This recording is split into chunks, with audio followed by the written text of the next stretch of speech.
1945年，當日本大和號戰列艦沉入海底的時候，很多人認為一個時代結束了。巨艦大炮、鋼鐵洪流、數萬噸裝甲與巨炮對轟的海權時代，從那一天開始，似乎正式退出歷史。接下來的80年裡，航空母艦成為新的海洋霸主，艦載機、導彈、核潛艇重新定義了現代戰爭，而戰列艦這個詞逐漸變成歷史博物館裡的遺物。直到2026年，美國海軍內部開始重新出現一種曾經被認為荒唐的聲音：戰列艦正在重新回到現實。這一次，它不再只是裝着巨炮的鋼鐵怪獸，而是核動力、人工智能、高超音速導彈、激光武器、無人機蜂群共同拼接出來的新時代海上堡壘。它的名字川普級戰列艦。而真正讓世界不安的，並不是一艘新艦本身，而是背後那個越來越明顯的信號。美國海軍開始懷疑，過去30年的海權邏輯可能正在失效。戰列艦當年為什麼會徹底退出歷史舞台？要回答這個問題，我們得先把時間倒回100多年前。19世紀末，工業革命把鋼鐵冶煉和蒸汽機技術推向了一個前所未有的巔峰。世界海軍正式跨入了屬於無畏艦的巨炮時代。那時候的海戰邏輯非常簡單粗暴，你要贏就必須擁有更厚實的裝甲、口徑更大的主炮以及更快的航速。英國、德國、日本、美國這些列強就像患上了火力饥渴症一樣，開始了一場瘋狂的造艦競賽。在那個年代，造一艘戰列艦實際上就是在榨乾一個國家的財政國庫。這些幾萬噸的鋼鐵巨獸不僅僅是武器，它們就是一個國家重工業能力的最高頂點。誰擁有更多更大的戰列艦，誰就掌握了大洋的制海權。這種巨艦大炮的浪漫，在1919年的日德蘭海戰中迎來了最血腥的高潮。英國和德國兩支當時世界上最強大的艦隊，在北海的濃霧中迎頭相撞，雙方加起來超過250艘戰艦，在海面上瘋狂對轟。數百門巨炮同時開火，炮口噴出的巨大橘紅色火球照亮了灰暗的天空，重達幾百公斤的穿甲彈砸在厚重的鋼板上，火花四濺，整個海面就像是一座沸騰的鋼鐵火山。這是人類歷史上最真實也最極致的巨艦決鬥時刻。但歷史的轉折往往充滿諷刺，真正殺死戰列艦的並不是另一艘火炮更猛的戰列艦，而是幾架用鋁合金甚至是帆布拼湊起來的飛機。1941年，日本偷襲珍珠港，那些曾經不可一世、整齊停泊在港口裡的戰列艦，在從天而降的炸彈和魚雷面前，變成了毫無還手之力的死靶子。清晨的那一場大火，讓世界各國的海軍將領們第一次清醒地意識到，你那引以為傲的能打幾十公里的艦炮，在可以從幾百公里外起飛的艦載機面前，顯得太短也太慢了。而真正為戰列艦敲響最後喪鐘的是大和號的沉沒。作為人類歷史上建造過的最龐大、最極端的戰列艦之一，大和號满載排水量超過7萬噸，裝備着前無古人的460毫米巨炮，裝甲厚的令人發指。它本該是日本海上霸權的終極象徵，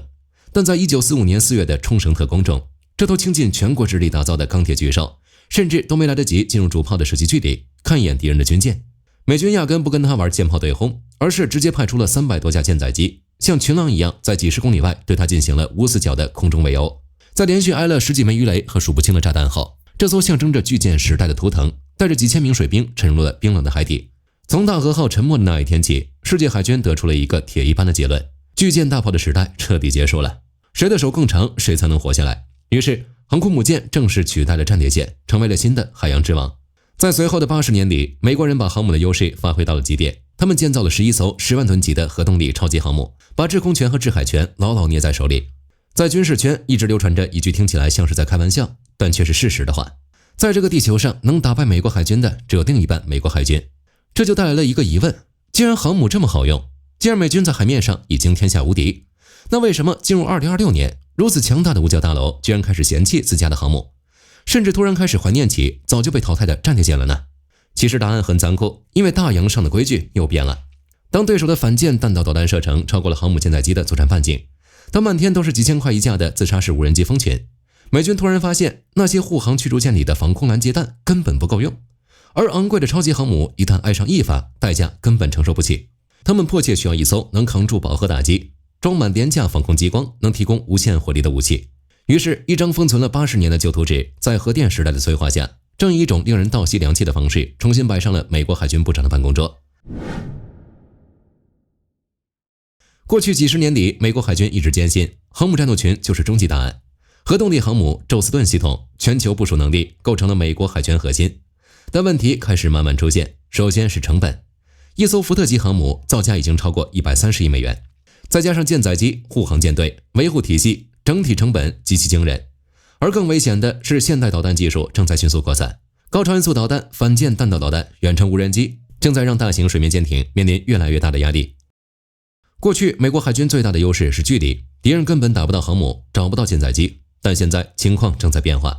烏克蘭戰爭讓整個世界第一次看到，低成本無人系統正在不斷挑戰高價值目標。幾百美元的無人機可以摧毀數百萬美元的裝備，幾百萬美元無人艇可以逼退大型軍艦。軍事實力第二的龐然大物也能被廉價的巡飛彈打到自斃。這種成果與投入的衝擊，讓很多國家開始重新思考，未來海戰到底應該怎麼打。而真正讓美國海軍感到焦慮的，還不是導彈，而是工業能力。過去10幾年，美國造船業長期面臨延誤、成本失控和供應鏈問題，很多軍艦項目一拖就是數年，交付效率和項目穩定性持續承壓。雖然美國發現了問題，已經開始針對性發力，一方面加大船廠硬件改造，推行模塊化建造模式，另一方面補強本土關鍵配套供應鏈，優化軍工項目審批與監管流程。這些長期存在結構性問題正在逐步被化解，但這些措施和行動是周期性的，可以確保一旦發生大規模戰爭或者全面戰爭，美國能回到巔峰的產值。問題是，維護自由世界意識與安全不可能有發動戰爭動員，這個時候就需要一些低成本但更符合現代戰爭規則的武器，而答案就藏在這個名字裡——川普。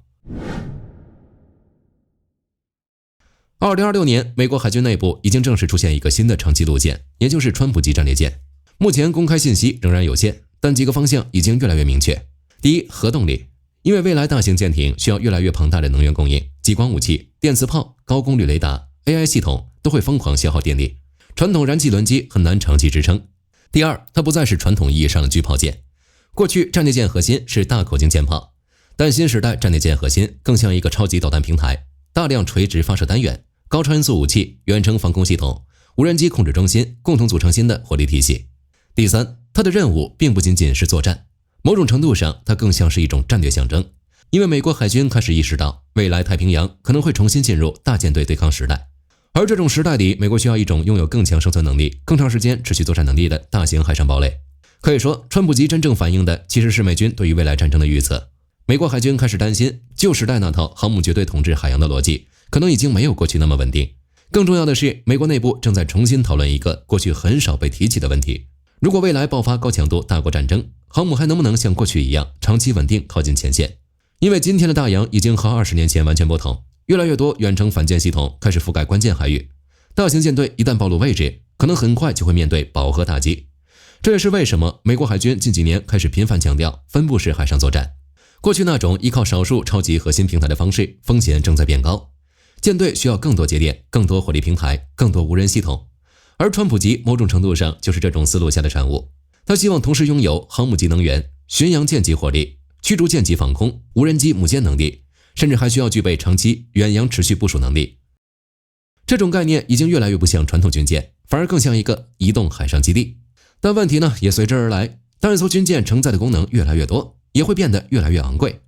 而現代戰爭最大的危險，往往就在於高價值目標總會吸引最便宜的攻擊方式。這個悖論幾乎從川普級概念成型的那一刻起，就注定要籠罩它整個生命週期。當一艘軍艦承載的功能越來越多，它確實會變得越來越昂貴。而當它越來越昂貴，它在對手的瞄準鏡裡就不再是一艘軍艦，而是一個移動的、不可替代的戰略符號。然而川普級最棘手的一點是在於它高度政治化的身份，本身就是最大的戰略軟肋。早在2025年底宣布命名時，美國戰略與國際問題研究中心的分析人士就警告，川普級計劃在戰略邏輯上與分布式海上作戰存在明顯矛盾。這艘以川普命名的戰列艦一旦被擊沉或擊傷，所帶來的政治衝擊和士氣打擊將遠遠超過軍事損失本身。正因為極度脆弱，所以它的生存力被推到了極致。所以為了解決這些問題，美軍為川普級設定了一個龐大的幽靈艦隊，它的規模不會比航母編隊的更小，趨勢只是無人化。海軍造艦計劃詳細披露了針對中型無人水面艦艇的空前投入。國會通過調節法案撥出逾50億美元，用於採購這類自主艦艇，目標是到2031年擁有47艘，到2056年達到72艘，作為整體艦隊目標的一部分。與此同時，美軍已在無人艇上成功試射了使用馬克70載荷投送系統的 SM-6 導彈，未來可以由大量無人艇組成的發射網絡蟲，替川普級吸收第一波飽和打擊。海軍的目標不是讓川普級孤獨地站在前線，而是把它作為整個無人作戰生態系統的大腦與電源。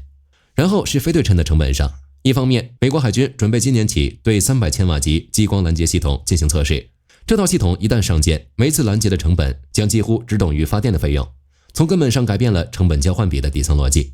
另一方面，已被擱置多年的電磁軌道炮在2025年2月被證實秘密恢復實彈測試，在新墨西哥白沙導彈靶場進行了為期3天的試驗。通用原子公司更是在2026年4月高調宣稱，從未停止相關技術積累，其32兆銷軌道炮可直接適配於川普級，為艦隊提供一種單發成本遠低於傳統攔截彈的超音速打擊與防禦手段。最後，它結合了航母時代的優勢和動力的戰略縱深，這讓川普級具備了無限航程的能力。這不僅是技術路線的轉型，而是整個海戰節奏的重塑。很多人都奇怪，美軍在過去30年裡沒有對軍備進行大規模的更替，為什麼在最近頻頻出現這麼大動作呢？很多人以為川普級真正代表的是巨艦回歸，但實際上真正回來的並不是戰列艦本身，而是海權焦慮。因為過去30年，美國長期擁有絕對海上優勢，這種優勢甚至強大到很多人默認美國海軍永遠不會被挑戰。但今天，這種確定性正在鬆動，高超音速導彈、無人機蜂群、低成本海上自殺無人艇正在不斷壓縮大型艦隊的安全空間。與此同時，太平洋重新成為全球戰略核心，航運、芯片、能源、島鏈，整個世界經濟越來越依賴海洋。而所有人都知道，能夠讓美國直接下場的全面戰爭，一定會導致整個全球秩序的震動。所以川普級正重要的地方，並不是他未來會不會服役，而是它反映出美國海軍已經開始重新思考未來戰爭。過去幾十年，美國習慣的是低烈度戰爭、反恐戰爭、局部干預，但今天他們開始重新準備大國戰爭，而這種戰爭意味着更長時間、更高消耗、更龐大工業需求。這意味着整個世界正在重新進入一種冷戰之後從未出現過的緊張時代。更值得注意的是，這種變化並不僅僅發生在美國，英國、日本、法國，甚至一些中東國家都開始重新強化海軍建設，因為所有人都逐漸意識到，未來世界最危險的競爭很可能重新回到海洋。能源運輸、海底光纜、芯片航線、關鍵貿易航道，這些東西都越來越脆弱，而海軍依然是唯一能夠長期控制遠洋秩序的力量。這也是為什麼很多國家雖然嘴上強調無人化戰爭，但現實裡依然在拼命建造大型艦艇。因為真正的大國競爭從來不只是能不能摧毀對方，更重要的是誰能長期維持秩序，誰能持續部署，誰能長期存在於海上。某種意義上，川普級本身就像一個時代的矛盾縮影，它一邊代表着人類對超級海上堡壘的執念，另一邊又暴露出大型平台在新時代面前的脆弱。這種矛盾正在成為整個未來戰爭最核心的問題。80年前大和号沉沒時，很多人相信戰列艦已經徹底退出歷史，但歷史有的時候並不會真正結束，它只會換一種形式回來。今天的川普級，也許未來幾年它還會繼續修改、縮水、爭論，但這已經不重要了。真正重要的是，美國海軍已經開始重新懷疑舊時代海權邏輯是否還能繼續維持。而當世界第一海軍都開始感到不安的時候，那或許意味着整個世界的戰爭規則真的正在改變。未來海洋上也許不會再出現二戰時代那種巨炮對轟，但更危險的東西可能正在出現。AI 無人機蜂群、高超音速導彈、自動化海戰系統正在把海洋重新變成全球權力競爭中心。未來決定海權的也許已經不再只是鋼鐵，而是能源、算法、工業，以及一個國家能否承受長期消耗。戰列艦並沒有真正復活，真正復活的是大國之間那種熟悉而危險的競爭邏輯。好了，關於川普級的故事，今天就和大家聊到這裡。如果你喜歡本期視頻，別忘了按讚訂閱，也歡迎在留言區分享你的看法。你認為川普級的建造會持續下去嗎？我是火力軍，我們下期再見。